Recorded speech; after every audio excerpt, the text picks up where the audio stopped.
pessoal, vamos seguindo falando sobre as mulheres na arte. Hoje vamos conhecer um pouco da história de Dona Ivone Lara, conhecida como a primeira dama do samba.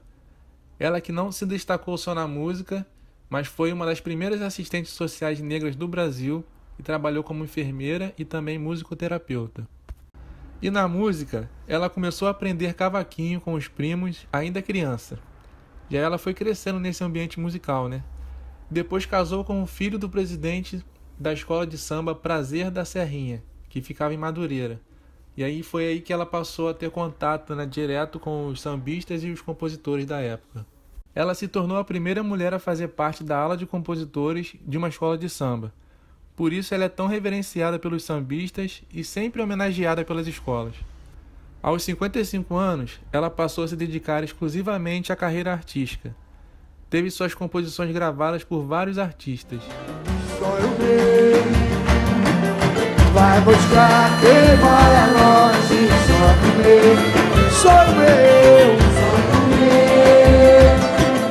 sonho meu, vai buscar quem mora longe. Sonho meu, vai mostrar essa saudade. Sonho meu, como a sua liberdade. Dona Ivone fez alguns trabalhos como atriz, participando de gravações de filmes, e também fez a personagem Tia Anastácia do Sítio do Pica-Pau Amarelo. Olha quem tá no fogão. Tia Anastácia. Menina, ela não gosta que a gente fale quando ela tá cozinhando. Credo.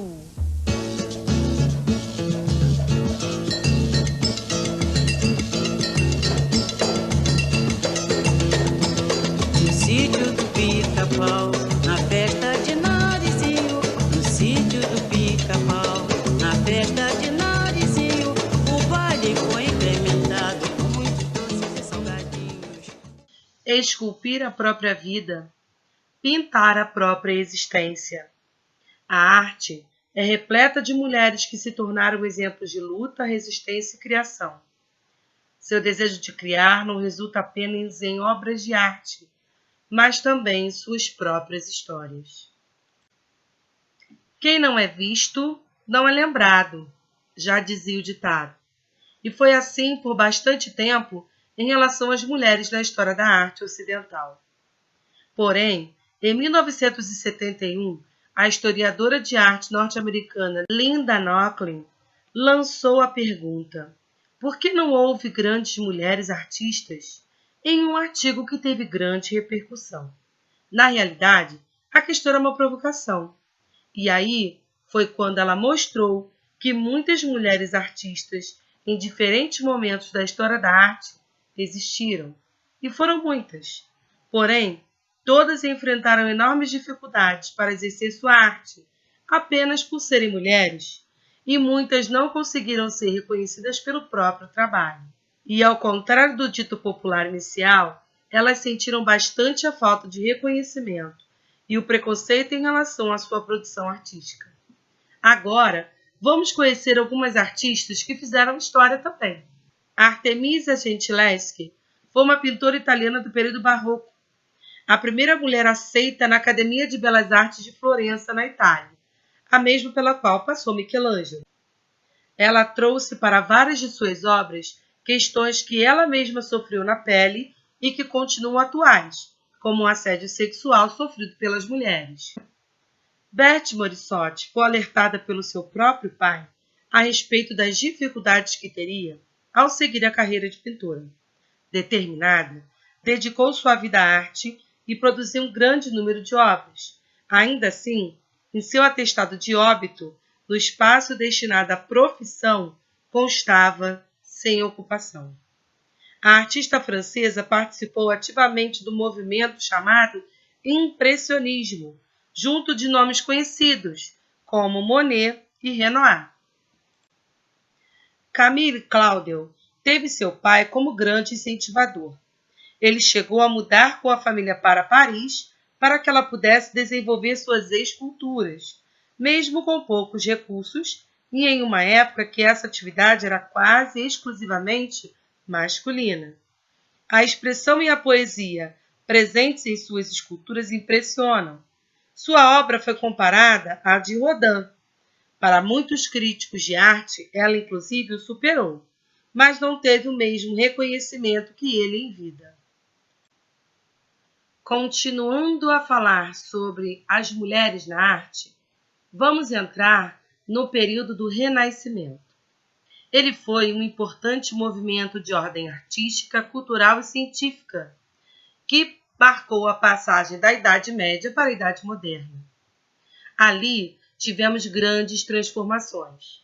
O Renascimento apresentou o novo conjunto de temas e interesses, e aí a ciência e a cultura começaram a ressurgir.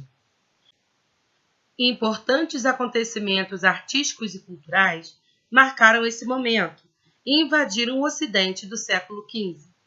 O desenvolvimento das artes, da ciência, da economia e da política fez adormecer na eternidade os pensamentos medievais. O desenvolvimento comercial, o início das grandes navegações e a agitada atividade cultural do Ocidente fez nascer o sentimento de humanidade, em que as ações fossem voltadas para o homem. Esse pensamento já vinha se transformando desde o enfraquecimento da Igreja Católica, que praticamente dominava toda a cultura na Idade Média, antes, então, do Renascimento. Dentre algumas características do Renascimento, podemos citar o antropocentrismo, que é quando o homem é colocado no centro da visão. É valorizado como um ser racional. Para os renascentistas, o homem era visto como a mais bela e perfeita obra da natureza. Também temos o otimismo. Os renascentistas acreditavam no progresso e na capacidade do homem de resolver problemas. Por essa razão, apreciavam a beleza do mundo e tentavam captá-la em suas obras de arte. Aí também temos o racionalismo, que era a tentativa de descobrir pela observação e pela experiência as leis que governavam o mundo. A razão humana é a base do conhecimento. Isto se contrapunha ao conhecimento baseado na autoridade, na tradição e na inspiração de origem divina, que marcou a cultura medieval anterior ao Renascimento. Na característica do humanismo, trazemos o humanista, que era o indivíduo que traduzia e estudava os textos antigos, principalmente gregos e romanos, de onde vinha a inspiração do Renascimento. Foi dessa inspiração clássica que nasceu a valorização do ser humano. Uma das características desses humanistas era a não especialização, pois seus conhecimentos eram abrangentes. Falando em Renascimento, alguns nomes vêm logo à nossa mente. O primeiro, sem dúvida, é o de Leonardo da Vinci, que pintou Mona Lisa.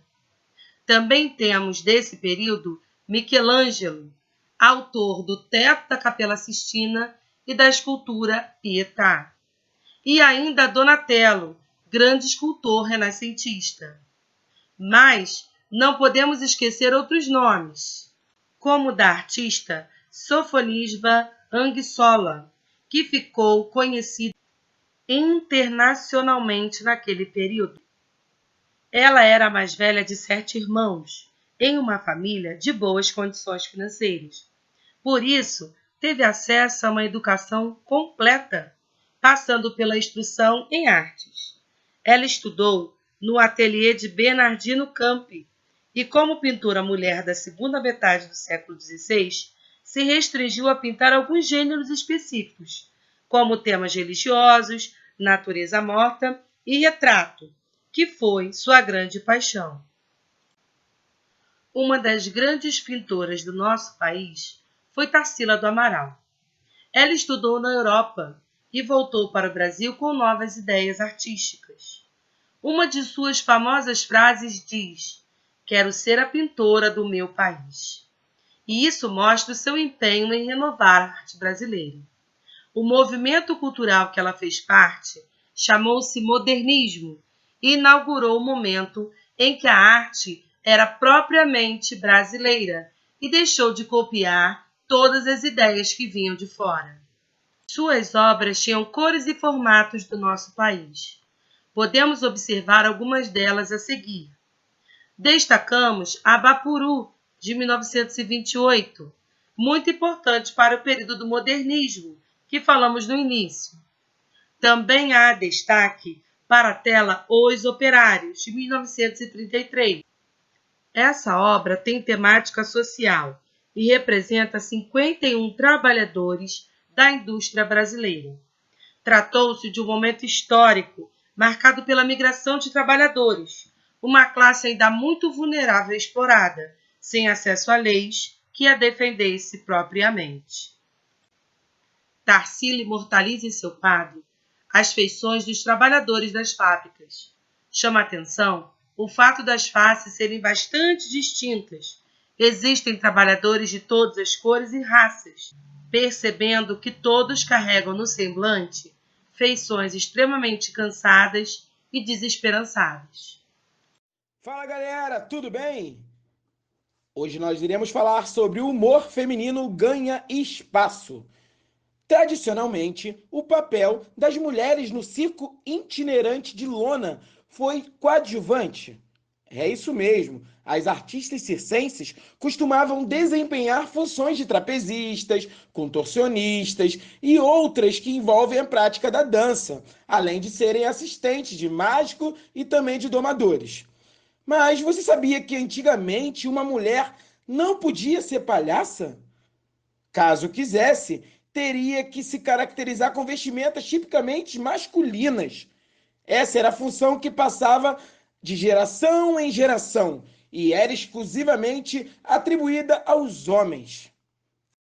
Foi apenas a partir da década de 1980, com a criação das escolas de circo em todo o mundo, que a formação para a interpretação desse personagem foi ampliada para as mulheres.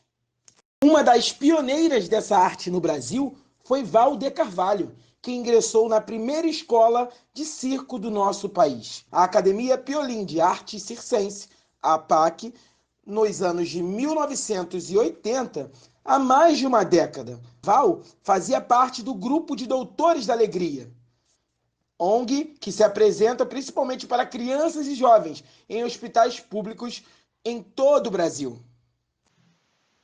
Terminando nossa aula de hoje, temos o quiz sobre as mulheres artistas. Faça com atenção e anote somente as respostas.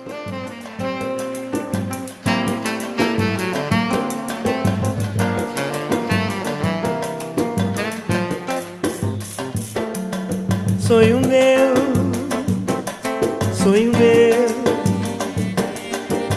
vá buscar quem mora longe, sonho meu,